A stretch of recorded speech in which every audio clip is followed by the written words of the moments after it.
Bahkan gurunya ya kan sebelum wafat itu sudah ada tanda alamat bahwa Ibn Athaillah ini ya kan kalau memang panjang umurnya itu akan menjadi orang besar. Ilmunya pun akan bermanfaat berkah, dikenal oleh semua kalangan. Ini diantaranya. Gala Syekh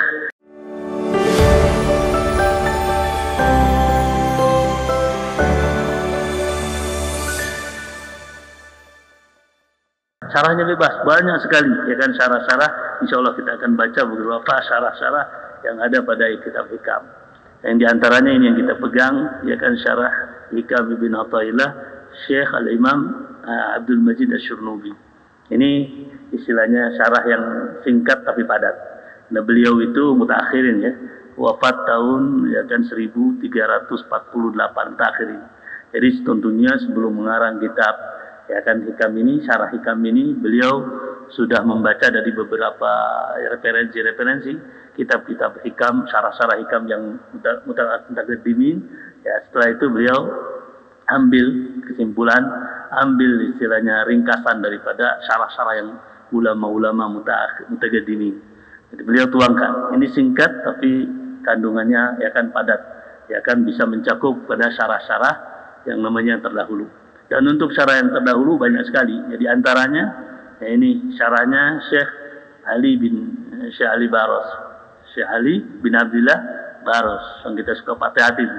Ya, kalau Ratib Atas itu pasti digandingkan dengan Habib Umar Sahibur Ratib ya kan, dan juga Syekh Ali bin Abdullah Baros. Itu beliau punya. Ya kan punya syarahnya. Ya, kita kenal cuma Fatihain doang. Ya, cuman ya, orang biasa mungkin. Oh enggak, dia adalah ahli hakikat. Dia adalah memang sahib al-haqiqah. Kalamnya dalam yang namanya kitab-kitab beliau itu semuanya tentang hakikat. Jarang tafsir atau juga syarah beliau yang mungkin umum secara umumnya. Itu bukan kelas-kelas biasa ya, bukan kelas-kelas ecek-ecek, kelas orang tinggi. Ada yang namanya syarah Ratib al-Attas. Syarah Ratib Attas itu yang kita kenal mungkin Al-Ghirtas ya. Al-Ghirtas ada ya kan, ada berapa jilid? Ada 4 jilid. Ya, 1 jilid, 2 jilid syarah yang umum biasa ya, Fadilah ya kan, Hikayah dan sebagainya. Tentu ya kan jilid pertama atau keduanya itu manaqibnya Habib Umar bin Abdurrahman Al-Attas. Itu beliau ya kan pengarangnya Habib Ali bin Hasan Al-Attas gitu ya. Nah, beliau juga sama, bahkan terlebih dahulu ya kan mensyarahkan yang namanya Ratib Al-Attas. Itu ya kan kata-katanya atau juga syarahnya itu syarah ala lisan ahli haqiqah. Ya, lisan ahli haqiqah. Singkat tapi memang padat. Termasuk juga sama beliau mensyarahkan yang namanya kitab Hikam. Ada syarahnya. Ya kan, begitu juga. Ya, mungkin boleh dikatakan ini syarahnya orang ahli haqiqah juga sama.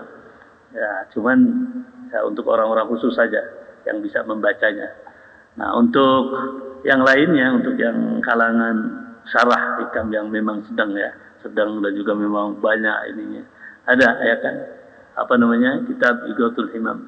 Ighathul Himam bi syarah Hikam bin Athaillah Sekandari, karyanya Syekh ya kan Ibn Ajibah, Sayyid Ahmad bin Ajibah Al-Hasni Al-Maliki beliau, orang Maroko tentunya. Nah, itu bagus juga syarahnya. Nah, kita mau ambil yang syarah yang itu ya, cuman kayaknya kepanjangan ya, dan juga memang terlalu panjang lebar dan luar biasa memang. Tapi kita seperti tadi dikatakan, ambil yang sekiranya paling ringkas saja dulu. Nanti setelah mungkin insya Allah mudah-mudahan hatam. Kalau sudah hatam kita beralih kepada Hikam, syarah Hikam yang lain. Termasuk juga ya kan yang mensyarahkan kitab Hikam yang terakhirin ya, Syekh Al-Buti. Tahu Al-Buti? Syekh Al-Buti. Beliau mensyarahkan ini ya kan kalamnya apalagi ya, alisan zaman sekarang ini.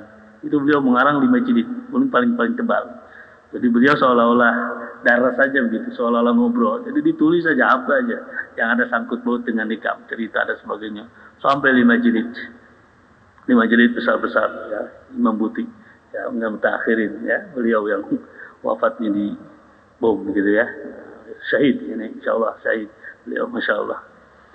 Nah, seperti tadi bahwa Syekh bin Athaillah Sekandari tentunya pertama kali mempelajari secara ilmu yang umum ya, ilmu syariah, tafsir, hadis, fikih, usul fikih, ya kan, nahwu, lughah, bayan, mantik, ya kan, dan seterusnya. Itu masa-masa ya kan mempelajari pada saat santrinya. sebelum kenal dengan yang namanya gurunya Imam Al-Mursi. Nah, sebelum kemarin diceritakan ya sedikit bahwa pertama kali beliau itu adalah salah satu orang yang memang ingkar lah, ya, ingkar kepada ahli pada ahli tasawuf. Dianggapnya enggak ada ilmu kecuali ilmu kami, ya tafsir, hadis, ya kan, lughah, balaghah, bayan, ya kan, mantik bila perlu. Yang lainnya enggak ada. Ilmu itu ilmu cuman bohong aja itu namanya, khurafat namanya. Ilmu khurafat, enggak ada orang lebih daripada ilmu itu yang ada pada kita, yang ada pada kami. Nah, setelah masuk, ya kan, dia buktikan ya kepada gurunya Imam Mursi, ya ternyata beliau ketika masuk Imam Mursi akan membahas tentang suatu ilmu yang memang belum pernah dia dengar. Ya begitulah hidayah itu. Ya mungkin pertama kali orang ingkar, bisa jadi orang yang memang ya akan jauh daripada nilai-nilai agama secara zahir. Tapi ketika Allah Subhanahu wa taala berkehendak pada seorang, memilih pada seorang, bisa saja. Ya tentunya apalagi kalau memang kita senantiasa berada di dalam naungan ilmu. Kalau memang bukan kita orangnya, ya terus siapa lagi? Makanya terus ya kan dia untuk mempelajari ilmu Allah Subhanahu wa taala, dan tentunya digandeng seperti tadi. Sebagaimana ada ilmu zahir, ilmu batin pun tentunya mesti digandeng.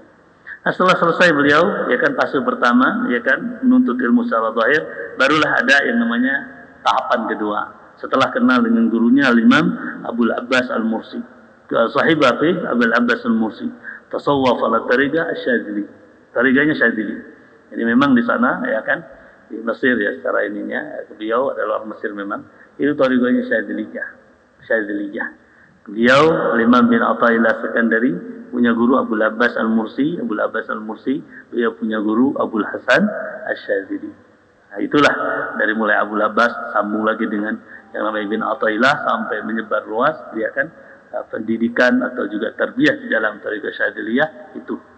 Sebagaimana yang namanya tariqah Ghazaliyah juga sama, itu bisa dilihat daripada kitabnya Al-Imam Ghazali Ihya Ulumuddin. Jadi secara zahir Ghazaliyah, secara batin yaitu dengan secara yang namanya Syadziliyah. Terus yang ketiga baru yabda birtihal min al-Iskandariyah. Beliau Iskandariyah, As-Sakandari atau Iskandari. Ini Iskandari, satu kota Iskandariyah di sana, ya kan? Ketiganya baru beliau dari Iskandariyah mungkin ke Kairo, ya kan?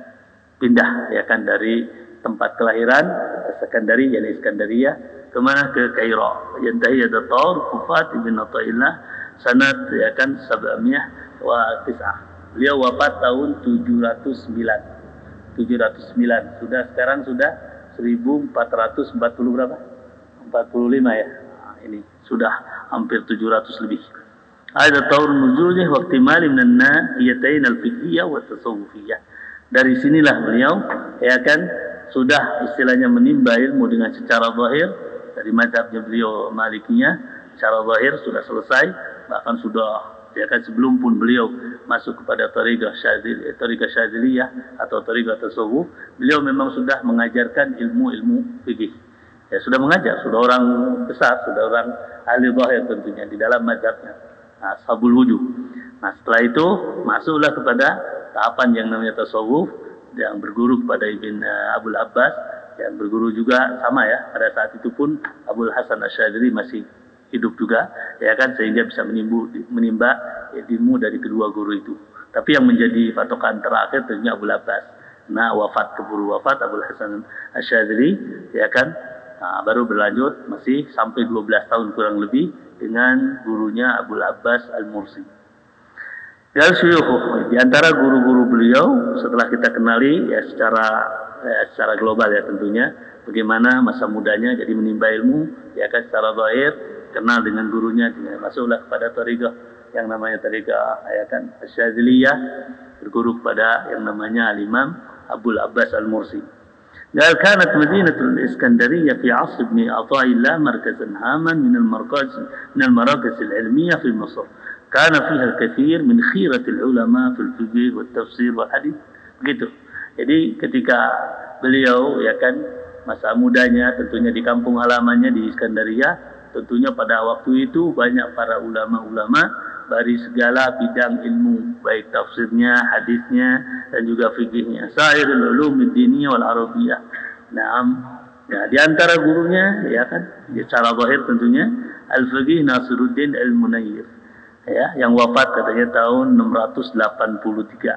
Kedua di antara gurunya Syekh Syahabuddin Ahmad bin Ishaq ya kan, yang wafat tahun 701. Di antaranya lagi Syekh Muhyi Al-Mazuni ya kan, beliau baca katanya kepada beliau ya, Ibn Athaillah membaca kitab Nahwu oleh ya, terus diantaranya lagi Imam Hafiz Syarafuddin Abu Muhammad Abdul Mumin bin Khalaf Ad-Dimyati yang wafat tahun 705.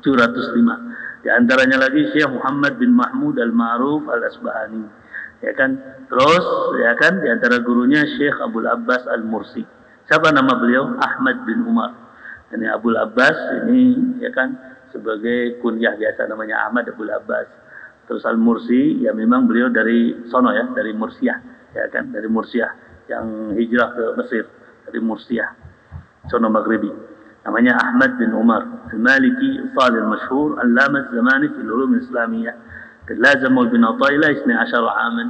Beliau ya kan bermulazamah, berguru dengan Syekh Abdul Abbas Al-Mursi selama 12 tahun. Sar min khawas ashabi, termasuk salah satu daripada orang-orang atau murid-murid khusus ya kan Al-Imam Abdul Abbas Al-Mursi.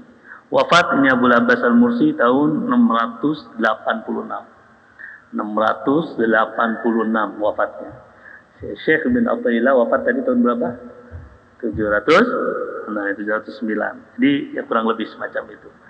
Nah, ketika sudah wafat, setelah wafatnya guru Al-Imam Abdul Abbas Al-Mursi, ini kedudukan ilmu zahirnya termasuk juga apalagi khusus ilmu batinnya, yaitu yang melanjutkan adalah Al-Imam Al-Imam Ibn Athaillah Iskandari. Nah, terakhir gurunya ini Abul Hasan Asy-Syadzili Ali bin Abdullah, ya, namanya Ali bin Abdullah, ya kan, Al-Imam Syadzili. Imam Syadzili ya kan Al-Hasni beliau ya. Syaghala bil ulum syar'iyyah hatta atqanaha. Wafat beliau Syekh Abul Hasan tahun 656. Tadi berapa? Tahun berapa Syekh Abul Abbas? 686 gitu ya. Jadi setelah wafatnya Syekh Abul Hasan Asy-Syadzili sampai kurang lebih 30 tahun baru wafat yang namanya Abul Abbas Al-Mursi. Nah itu. Ini sejarah tentunya dari muassis daripada Thariqah Asy-Syadziliyah. Nah ini. Wa 'ala al-akhirain tatal madzhab Ibnu Athaillah fi tasawuf. Dari dua guru yang terakhir, ini Abul Hasan dengan Abul Abbas Al-Mursi, beliau berguru kepada keduanya tadi. Bahkan beliau ya Ibn Athaillah sampai mengarang dua kitab, satu kitab yang memang menjelaskan tentang ya kan sejarah atau juga manaqib daripada dua guru tersebut. Namanya Lataiful Minan, gitu ya. Lataiful Minan fi manaqib Syekh Abdul Abbas wa Syekh Abdul Hasan. Namanya Lataiful Minan. Dua ya kan manaqib ya kan. Satu kitab yang menjelaskan tentang manaqibnya dua guru tersebut. Ila akhirnya. Selesai ya. Ini untuk apa itu? Untuk saya akan sedikit atau sekelumit daripada sejarahnya Ibn Athaillah. Nah sebelum itu ya kan bahkan gurunya ya kan sebelum wafat itu sudah ada inayah ya, atau sudah ada tanda alamat ya kan bahwa Ibn Athaillah ini ya kan kalau memang panjang umurnya itu akan menjadi orang besar menjadi ke depannya. Ilmunya pun akan bermanfaat, berkah, dikenal oleh semua kalangan. Ini diantaranya. Gala Syekh Abul Abbas Al-Mursi al-Digala ilzam. Ya, beliau pernah Abul Abbas itu mengatakan kepada Syekh bin Athaillah Iskandari mengatakan ilzam. Ya kan tekuni, ya kan sabar, tekuni. Fa Allah la in lazimta latakunanna muftiyan fil madhhabain. Kalau kau ini masih istiqamah, masih tetap ya kan dalam ilmu syariat dan juga memang terus mengikuti kepada tariqatnya Abul Hasan Asy-Syadzili, ini tariqat ahlillah, wa Allah ya kan demi Allah ya kan latakunanna muftiyan fil madhhabain, kan menjadi orang mufti. Artinya orang bermanfaat, dia akan bisa menjadi lisan tentang zahir atau juga tentang lisannya tentang ahli hakikah. Betul, ya kan? Yurid madhab ahli syariah, ahli ilmu zahir, wa madhab ahli hakikah ini ahli ilmu batin. Qala marratan aydan, Wallahi la yamutu hadha syab hatta yakuna da'iyan yad'u ila Allah. Abul Abbas ya, sebagai gurunya ngasih kabar gembira. Allah ya kan, demi Allah tidak akan meninggal ini pemuda anak muda. Biasanya muridnya disebut syab. La hatta yakuna da'iyan yad'u ila Allah. Sampai dia akan menjadi pendakwah. Ini di sini juga sama. Guru-guru kita alhamdulillah sering ya kalau dulu mengatakan bahwa ya kan anak ini punya murid bukan sekedar cuman ngerti ilmu zahir doang. Ya biar jadi ya kan dai ilallah semuanya. Gitu. Jadi bukan hanya sekedar jadi ulama, jadi para aulia gitu. Banyak sering gitu berbicara zaman dulu. Kalau sekarang sih ya sudah tinggal husnudzon, sudah tinggal kita ambil daripada keberkahannya. Masa segar-segarnya begitu. Maksudnya apa di sini? Semuanya, bukan yang hadir pada saat itu, termasuk orang-orang yang memang mondok di pondok Masyhadin Nur, Tarbiyatil Akhlaq wal Adab, jangan takut. Hanya husnudzon pasang, ya kan? Terus seperti tadi, kenapa mereka itu sampai bisa berhasil? Tadi 3 pasal. Pertama, ya kan lihat dalam menuntut ilmu. Terus yang kedua mengamalkan daripada ya kan ilmunya Allah Subhanahu wa taala secara tariga. Nah, terakhir baru berakhlak. Makanya di sini tarbiyatil akhlaq wal adab. Ini penghujung. Jadi artinya ilmu hakikat. Daripada buah daripada syariat, buah daripada hakikat, ada wal akhlaq wal adab. Banyak orang kalau pikir kok ini akhlak adab, mana ilmunya? Itu sudah. Kalau orang sudah berakhlak, sudah beradab, tentunya pasti ilmunya lebih banyak lagi daripada orang yang enggak berakhlak, enggak beradab. Ilmu yang ada katanya banyak juga, itu bukan ilmu namanya. Itu bukan ilmu. Ya cuman surah, ya kan cuman gambarannya doang. Atau istilahnya luguatan saja. Orang berilmu katanya, tapi nggak punya adab. Yaitu bagaikan boneka gitu ya. Ada gambarannya, cuman kalau disuruh jalan, disuruh gerak, disuruh kasih manfaat, nggak ada sama sekali. Itu persis macam kayak begitu. Nah ini dua-duanya. Zahiran wa batinan, begitu.